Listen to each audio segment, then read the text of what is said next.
Hello, how's going your day? Today I'm going to explain you about feminism. Feminism is the gender equality for rights and opportunities.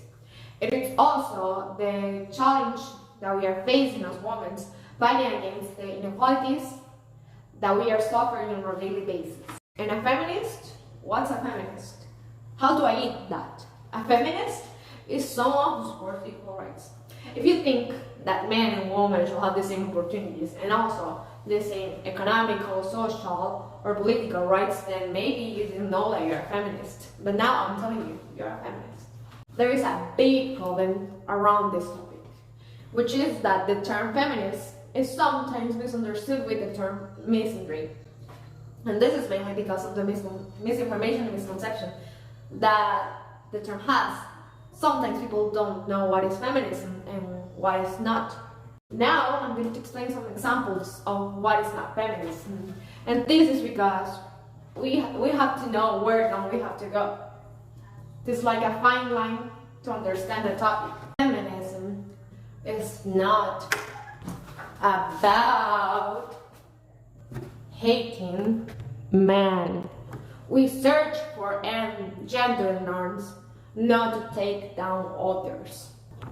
It's not about making a structure in which men will be suppressed by women. But why does it feel that we criticize men so often? The answer is patriarchy. Even if you don't believe me, this problem it has been cultivated since a long time back in history. The reality of the problem. Well, we are against some behaviors of some men. And not just for men, there are a lot of women who act and think and criticize and do the things that we are against of. To put in context, what is patriarchy? Patriarchy is the belief that men holds control and makes the rules, while women stay at home and takes care of their kids. Also, when people say, woman belongs to the kitchen or men don't cry, that's patriarchy.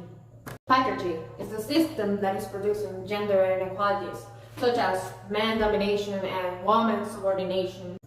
It is also the belief of the feminine attributes have to be undervalued, while men attributes have to be privileged.